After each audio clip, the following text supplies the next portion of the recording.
다양하지만 오직 이스라엘이라고 하는 제약에서 오늘 말씀을 우리 함께 나누도록 하겠습니다. 하나님께서 아브라함을 선택하시고 그에게 가나안 땅으로 가라고 그렇게 명령하셔서 아브라함이 말씀을 좇아 갔고 마침내 가나안 땅에 도착해서 거기서 자리 잡고 살아가는 동안에 물론 애굽으로도 또 다른 곳으로 이렇게 옮겨 다니기도 했지만 결국은 그가 이 가나안 땅 하나님이 허락하신 그 땅에서 이렇게 뿌리를 내리고 터전을 잡게 되기까지 하나님께서 이 아브라함에게 말씀하신 대로 약속하신 대로 그가 큰 민족을 이루게 됩니다. 아브라함에게 참 이율배반적인 그런 복을 하나님께서 허락해 주시잖아요. 그죠? 아브라함이 하나님 앞에 받은 복 중에 복은 내 자손이 하늘의 별처럼 땅에 모래 아래 비유할 만큼 내 자손이 풍성해질 것이다. 그랬는데 그가 이런 약속을 받았는데 그 정실 리브가에게서 이 약속이 이제 실현되어져서 그 에서와 야곱이 나오기까지 이 야곱도 막 하나님 앞에 큰 복을 누리게 되는 것도 알게 됩니다. 그런데 이 리브가를 통해서 그 이삭이 야곱과 에서를 낳게 되는데 참 그 흐름을 보면 아브라함에게 하나님이 약속하신 그 약속대로 그렇게 흘러가고 있는 것을 볼 수가 있어요. 아브라함이 100세가 되어서야 그 정실 사라에게서 아이를 낳게 되잖아요. 그런데 그 아이가 태어났을 때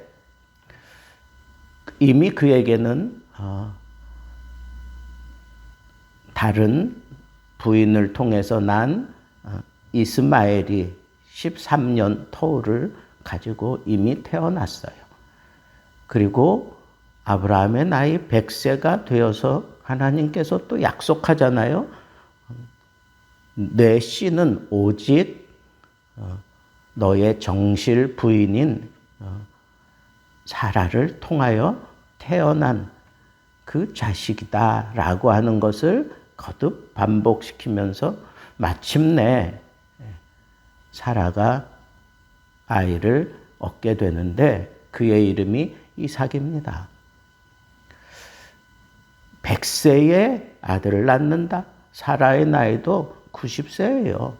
이미 경수도 끊어졌고 이미 남자 구실을 하지 못하는 그런 상황에서 아이를 낳는다고 하는 이 사실, 이 약속, 그게 분명한 하나님의 복이지만 아브라함은 그것을 처음에는 믿지 못했어요. 그러나 그가 정말 아이를 얻게 되었을 때 모든 소망을 거기에 두고 그렇게 흘러가는 것을 우리는 성경에서 보게 됩니다. 그래서 아브라함이 이제 사라 이외에도 그 후손을 이미 얻었잖아요. 그 얻은 아들이 이스마엘이고 그 이스마엘은 또 하나님께 복을 받아서 정말 큰 민족을 이루게 됩니다. 그리고 지금까지 이 이스마엘과 이 사라가 낳은 이삭, 이 두 민족이 지금까지 이렇게 으르렁거리고 싸우고 있는 것을 우리는 현실, 이 역사에서 보고 있지 않습니까? 그만큼 이스마엘이 큰 민족을 이루게 됩니다. 그래서 자손들도 많아요. 근데 이 이스마엘이 낳은 또 족보를 이렇게 따라가다 보면 참 그 사라가 낳은 이삭과 이렇게 항상 대치되는 그런 민족이 거기서 또 일어나요. 또 아브라함이 이제 소실을 얻게 되잖아요. 나중에 사라도 죽고 난 다음에 그 소실을 그드라를 통해서 또 자손을 낳는데 그 자손들이 또 많습니다. 그 자손 가운데는 우리가 주목해야 되는 그 자손이 미디안이에요. 그 미디안이 또 이스라엘과 또 계속 이렇게 또 적대 관계를 이루는 이런 걸 보면 지금까지 그 전쟁이 그치지 않고 계속되고 있는 것을 보면 이 아브라함의 후손들 왜 이렇게 지금까지 이렇게 막 아기다툼하며 그렇게 싸울까요? 그건 사라가 낳은 그 이삭이 쌍둥이를 이제 또 낳게 되잖아요.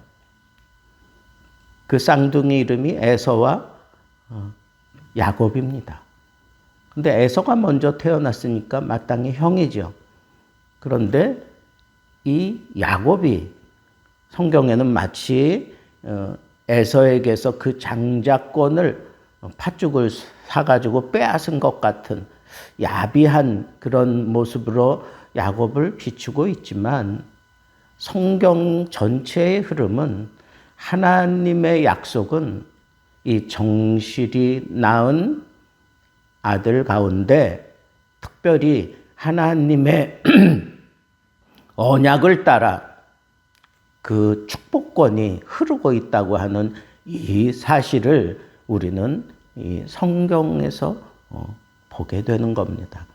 이스라엘의 역사를 이렇게 훑어보면 가장 두드러지게 이렇게 자리 잡고 있는 것이 바로 이 이삭이 낳은 아들 야곱에게 집중되어 있는 것을 우리가 볼 수 있습니다. 그렇다고 하면 왜 이 다양한 민족들을 이루지만 하나님의 그 약속과 그 축복이 이삭에게서 나온 그 야곱에게 집중되어 있을까? 오늘 말씀에서도 좀 차별화된 그런 모습으로 이렇게 기록되어 있어요. 이삭이 낳았으니 아브라함이 이삭을 낳았고 이삭의 아들은 에서와 이스라엘이라 그래요. 에서와 야곱인데 왜 이스라엘이라고 할까요? 이 이스라엘이라고 하는 이름은 야곱이 야복 강가에서 천사와 씨름하고 난 이후에 그 다음에 하나님이 주신 이름이에요. 그 하나님이 주신 이름의 그 뜻은 내가 너를 다스린다 하는 그런 의미로 지금도 이스라엘 백성들은 그 의미를 선호하고 받아들이고 있습니다. 뭐 하나님과 겨루어 이겼다 뭐 이런 표현으로도 성경에 번역되어 있지만 그들이 지금 받아들이고 있는 그 뜻은 하나님의 뜻이 너에게 있다. 그리고 하나님의 복이 너에게 있다. 뭐 하나님이 너를 다스린다. 하나님이 너의 하나님이다 하는 그런 맥락에서 그 뜻을 이스라엘 백성들은 지금도 이해하고 있습니다. 왜 이처럼 이스라엘이라고 하는 이름을 썼을까요? 그것은 하나님의 복이 바로 이 야곱의 족보를 타고 흐른다라고 하는 거예요.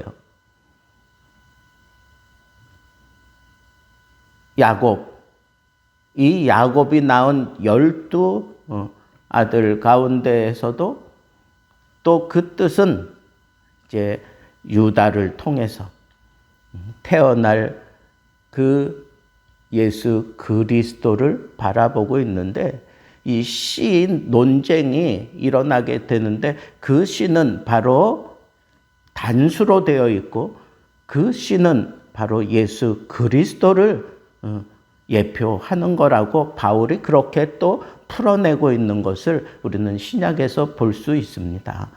이런 걸 보면 성경의 관심은 그 씨에 있어요. 그 씨, 단수로 되어 있는 그 씨. 아브라함이 하나님이 약속한 그 복은 바로 그 씨에게 있다는 거예요. 그 씨가 누구예요?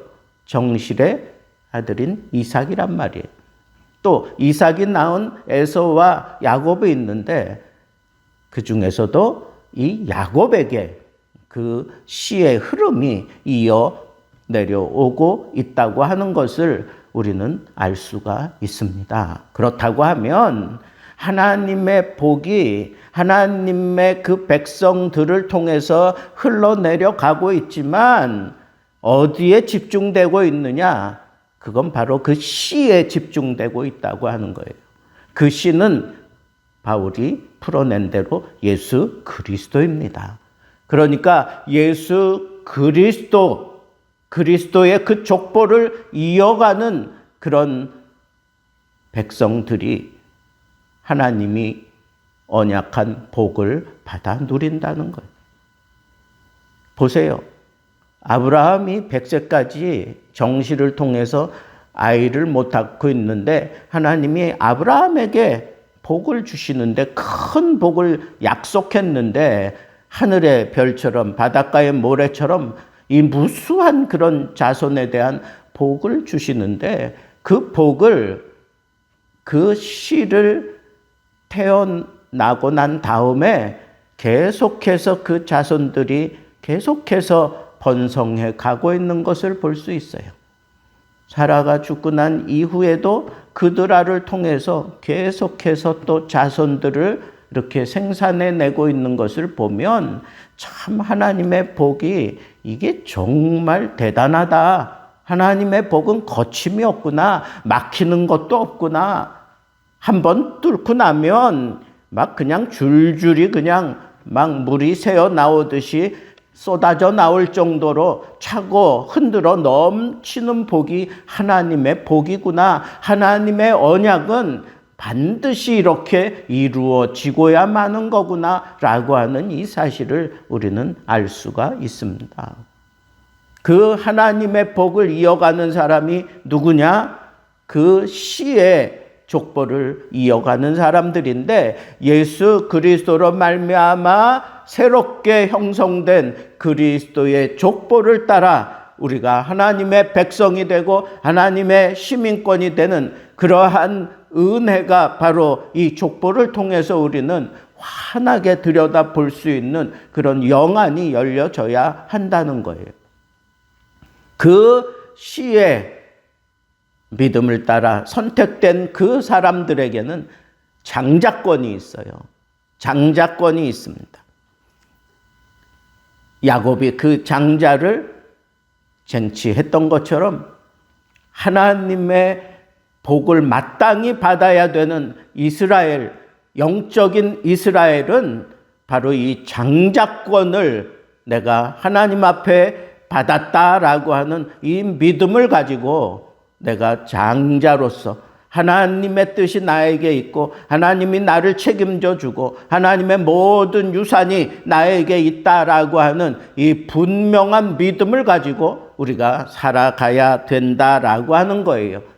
그 장자권을 통해서 또 예수 그리스도의 그 족보가 이어지게 될 것이고 그리고 모든 약속, 아브라함에게 하신 약속, 야곱에게 하신 약속, 예수 그리스도를 통하여 하나님의 백성이 된 그 자들에게 하나님이 이 장자권이 누리는 복을 주실 뿐 아니라 모든 약속을 내가 상속받았다. 그리고 그 약속이 오늘날 우리 삶 속에 이루어지는 것, 이것을 믿는 것이 바로 하나님의 백성 이스라엘이 붙잡고 누려야 될 복이다라고 하는 이 사실을 우리는 오늘 이 족보 가운데 누려야 합니다.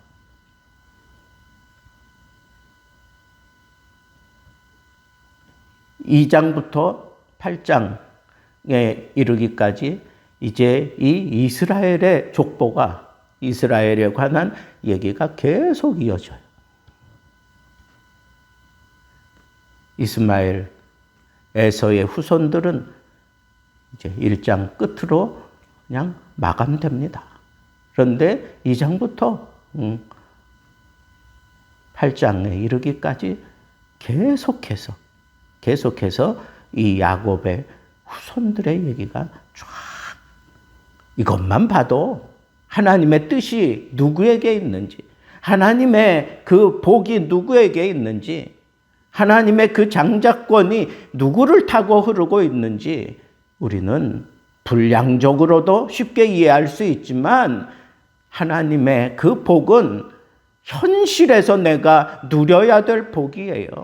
그 복이 나에게 임할 때 나는 주체할 수 없는 기쁨 가운데 임하게 되는 거예요. 야곱이 그렇게 참 험난한 인생을 살면서 막 발버둥치며 살고, 그리고 많은 재물들을 얻고 또 많은 부인들을 얻고 자손들을 얻었지만, 진정으로 그가 큰 기쁨을 가지고 그 얼굴에 하나님의 빛을 가지고 살아가게 된 것은 야복 강가 이후의 야곱입니다. 그때부터 야곱이 진정으로 성화의 길을 걷게 되는 것을 보게 되고, 그 성화의 길을 걷는 야곱의 얼굴은 정말 해같이 빛나는 얼굴이었어요. 그에게서 지울 수 없는 기쁨이 있습니다. 물론 기쁨 가운데 또 요셉으로 인한 슬픔이 있고 괴로움도 없잖아 있습니다. 그러나 그가 당하는 그 괴로움에 우리는 마음 둘 필요가 없는 게, 그가 마지막 인생 살면서 그가 누렸던 그 엄청난 복을 보세요. 그것은 이스라엘이기 때문에 하나님이 그 이스라엘 가운데 마음을 두셨고, 하나님이 약속하신 대로 통로를 삼아 이스라엘에게 하나님의 복이 엄청 쏟아지고 있다는 거예요. 이 복이 다 하나님의 언약 가운데 우리에게 주어주신 것이고, 언약 중에 언약은 예수 그리스도를 이 땅에 보내셔서 우리의 이 모든 영적인 복을 누리게 하실 뿐만 아니라 죄에서 우리를 건져낸 기쁨으로 살게 하셨다고 하는 것이고, 그렇다고 하면 우리가 하나님의 백성이고 하나님의 그 상속권이 나에게 있고 하나님의 모든 언약에 대한 그 복이 지금 내 뒤를 따른다고 하는 이 분명한 믿음이 있다면, 하나님이 베풀어 주신 그 아들 예수 그리스도로 말미암아 이루어진 이 모든 복을 하나님 앞에 표현하며 살아야 되는데, 그것은 바로 하나님을 사랑하는 것. 하나님을 사랑하는 것 외에 뭐 다른 자세가 뭐가 있겠어요? 뭐가 필요하겠어요? 하나님을 사랑하면 되는 거예요. 여러분들의 그 하나님을 향한 사랑이 믿음을 더 굳건하게 합니다. 하나님을 향한 그 사랑이 여러분들의 기쁨을 극대화시킬 수 있고, 하나님을 향한 그 사랑이 우리가 이 세상에서 당하는 많은 시련과 아픔을 넉넉히 이기게 만들어 간다고 하는 이 사실을 여러분들이 마음에 꼭 명심하시고, 내가 정말 하나님의 복을 받은 상속권자로서의 이 기쁨을 누리고 살아가고 있구나 하는 이 놀라운 복이 내 삶 속에서 하나님 앞에 서는 그날까지 그치지 않고 언약을 따라 베푸시는 복이 내 뒤를 따르고 나를 호위하고 있다고 하는 이 분명한 믿음을 가지고 오늘 하루도 하나님의 복을 누리며 살게 되기를, 그리고 평생 이 하나님의 복에 겨워 허우적거리며 살게 되는 그런 하나님의 백성임을 늘 기억하면서 하나님께 영광 돌리는, 기뻐할 수 있는 귀한 하나님의 사람 되기를 우리 주님의 이름으로 축복합니다.